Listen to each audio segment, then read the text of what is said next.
ಎಲ್ಲರಿಗೂ ನಮಸ್ಕಾರ ಸ್ನೇಹಿತರೆ. ಇವತ್ತಿನ ತರಗತಿಯಲ್ಲಿ ಶಿವಕೋಟೆ ಚರರ ಒಡ್ಡಾರಾಧನೆ ಕೃತಿಯಲ್ಲಿ ಬರ್ತಕ್ಕಂಥ 11ನೇ ಕಥೆಯಾದ ಕಾರ್ತಿಕ ಋಷಿಯ ಕಥೆ ಕುರಿತು ಹೇಳ್ತಾ ಇದ್ದೀನಿ. ಇಲ್ಲಿ ಜಂಬೂ ದ್ವೀಪದ ಭರ್ತ ಕ್ಷೇತ್ರದಲ್ಲಿ ಲಾಳವಿ ಎಂಬ ದೇಶದಲ್ಲಿ ಕೃತಿಕಾಪುರ ಎಂಬ ಪಟ್ಟಣವಿದೆ. ಅಲ್ಲಿ ಒಬ್ಬ ರಾಜ ಆಳ್ವಿಕೆ ಮಾಡ್ತಾ ಇದ್ದಾನೆ. ಆ ರಾಜನ ಹೆಸರು ಅಗ್ನಿರಾಜ, ಮಹಾರಾಣಿ ಹೆಸರು ವೀರಮತಿ. ಅವರಿಗೆ 6 ಜನ ಮಕ್ಕಳಿದ್ದಾರೆ. ಅವ್ರ ಹೆಸರು 6 ಜನ ಮಕ್ಕಳು ಹೆಣ್ಮಕ್ಳಿದ್ದಾರೆ. ಅವ್ರ ಹೆಸರು ಬಂಧುಮತಿ, ಶಿವಸೇನೆ, ಶ್ರೀಮತಿ, ಸ್ವಯಂಪ್ರಭೆ, ಲಕ್ಷ್ಮೀಮತಿ, ಕೃತಿಕೆ. ಇವರು 6 ಜನ ಹೆಣ್ಮಕ್ಳು ಒಂದು ದೇವಸ್ಥಾನಕ್ಕೆ ಹೋಗೋ ಒಂದು ಪ್ರಸಂಗ ಕೂಡ ಈ ಕಥೆಯಲ್ಲಿ ಬರುತ್ತೆ. ಕಾರ್ತಿಕ ಋಷಿಯ ಕಥೆಯಲ್ಲಿ ಇಲ್ಲಿ ಮಾಸ ಬರುತ್ತೆ, ಫಾಲ್ಗುಣಿ ಮಾಸ ಇರುತ್ತೆ. ಅವ್ರು ದೇವಸ್ಥಾನಕ್ಕೆ ಹೋಗ್ತಾರೆ. ಯಾವ ದೇವಸ್ಥಾನ ಅಂದ್ರೆ ನಂದೀಶ್ವರ ದೇವಸ್ಥಾನಕ್ಕೆ ಹೋಗ್ತಾರೆ. ದೇವಸ್ಥಾನಕ್ಕೆ ಹೋದಾಗ ಏನಾಗುತ್ತೆ, ಅಲ್ಲಿ 6 ಜನ ಹೆಣ್ಮಕ್ಳು ಹೋಗಿರ್ತಾರೆ. ದೇವಸ್ಥಾನಕ್ಕೆ ಬಂದ್ಮೇಲೆ ಇಲ್ಲಿ ಪ್ರಸಾದ ಹಂಚುವ ಸಂದರ್ಭದಲ್ಲಿ ಅಗ್ನಿರಾಜನ ತನ್ನ ಕೊನೆಯ ಮಗಳಾದ ಕೃತಿಕೆ ಮಗಳನ್ನ ಅವಳ ಮೇಲೆ ಮೋಹಗೊಳ್ತಾನೆ. ಅವಳ ಸೌಂದರ್ಯವನ್ನು ನೋಡ್ಕಿಸಿದ ಅವನಿಗೆ ಮದುವೆ ಮಾಡಿಕೊಳ್ಳುವ ಒಂದು ಆಸೆ ಆಗುತ್ತೆ. ಅವನು ಮದುವೆ ಕೂಡ ಮಾಡ್ಕೋತಾನೆ. ಇಲ್ಲಿ ತಂದೆ ಮಗಳು ಮದುವೆ ಮಾಡಿಕೊಳ್ಳುವ ಒಂದು ಪ್ರಸಂಗ ಈ ಕಾರ್ತಿಕ ಋಷಿಯ ಕಥೆಯಲ್ಲಿ ನಾವು ಕಾಣ್ತೀವಿ ಸ್ನೇಹಿತರೆ. ಇಲ್ಲಿ ಜೊತೆಗೆ ಇಲ್ಲಿ ಅಗ್ನಿರಾಜ ಮತ್ತು ಕೃತಿಕೆಯ ಮಕ್ಕಳು ಕೂಡ ಆಗ್ತಾರೆ. ಮಗನ ಹೆಸರು ಕಾರ್ತಿಕ, ಮಗಳ ಹೆಸರು ವೀರಶ್ರೀ.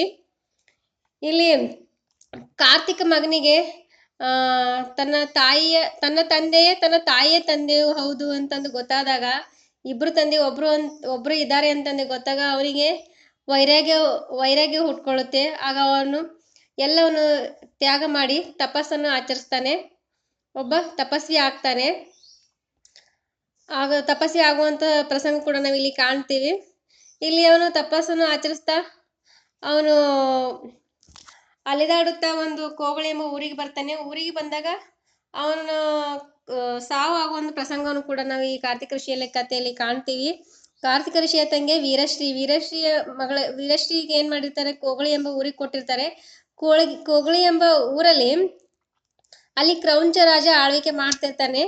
ಅಲ್ಲಿ ಕಾರ್ತಿಕ ಋಷಿ ಹೋದಾಗ ಅಲ್ಲಿ ಅರಮನೆಯಲ್ಲಿ ಅವನು ಭಿಕ್ಷೆಗೆ ಹೋಗಿ ಮರಳಿ ಹೋಗ್ತಾ ಇರ್ತಾನೆ. ಆಗ ವೀರಶ್ರೀ ನೋಡಿ ಏನ್ ಮಾಡ್ತಾಳೆ, ತಪಸ್ವಿಗೆ ಕರೆಯಲು ಹೋಗ್ತಾಳೆ. ನಮ್ಮ ಮನೆಗೆ ಊಟಕ್ಕೆ ಬನ್ನಿ ತಪಸ್ವಿಗಳೇ ಅಂತಂದು. ಅವಳು ನೋಡಿರಂಗಿಲ್ಲ ಅವ್ರು ಕಾರ್ತಿಕ ಋಷಿ ಬಂದಿರೋದು. ಅವಳಿಗೆ ಬಂದಿರೋದಿಲ್ಲ, ಗೊತ್ತಾಗುತ್ತೆ ಅವಳಿಗೆ ಕಾರ್ತಿಕ ಋಷಿ ಬಂದಿರೋದು ಗೊತ್ತಾಗಿರಂಗಿಲ್ಲ. ಆಮೇಲೆ ಗೊತ್ತಾದ್ಮೇಲೆ ಅವಳು ಹೋಗಿ ಕರಿತಾಳೆ, ನಮ್ಮ ಮನೆಗೆ ಊಟಕ್ಕೆ ಬನ್ನಿ ಋಷಿಗಳೇ ಅಂತಂದು. ಯಾಕಂದ್ರೆ ಅವಳ ಅಣ್ಣ ಆಗಿರ್ತಾನೆ ಅವನು ಕಾರ್ತಿಕ ಋಷಿ. ಆದ್ರಿಂದ ಊಟಕ್ಕೆ ಬನ್ನಿ ಅಂತ ಕರಿತಾಳೆ.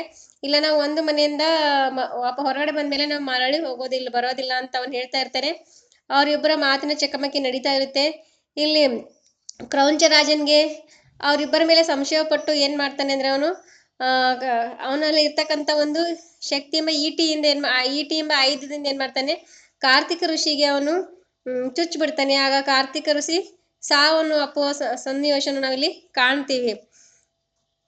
ಈ ಕಾರ್ತಿಕ ಋಷಿಯ ಕಥೆಯಲ್ಲಿ ಇಲ್ಲಿ ಪಗರಣದ ಪ್ರಸ್ತಾಪ ಬರುತ್ತೆ, ಬಾದುಬ್ಬೆ ಹಬ್ಬದ ಪ್ರಸ್ತಾಪ ಬರುತ್ತೆ, ಆಟ ಅಂದ್ರೆ ಪಗರಣ ಆಟದ ಪ್ರಸ್ತಾಪ ಬರುತ್ತೆ, ಹಬ್ಬ ಬಾದುಬ್ಬೆ ದೇವತೆ ಹಬ್ಬದ ಪ್ರಸ್ತಾಪ ಬರುತ್ತೆ, ಪರ್ವತದ ಪ್ರಸ್ತಾಪ ಕೂಡ ಬರುತ್ತೆ, ತೆಂಕನಾಡಿನ ಕಿಷ್ಕಿಂದೆ ಪರ್ವತದ ಪ್ರಸ್ತಾಪ ಕೂಡ ಬರುತ್ತೆ.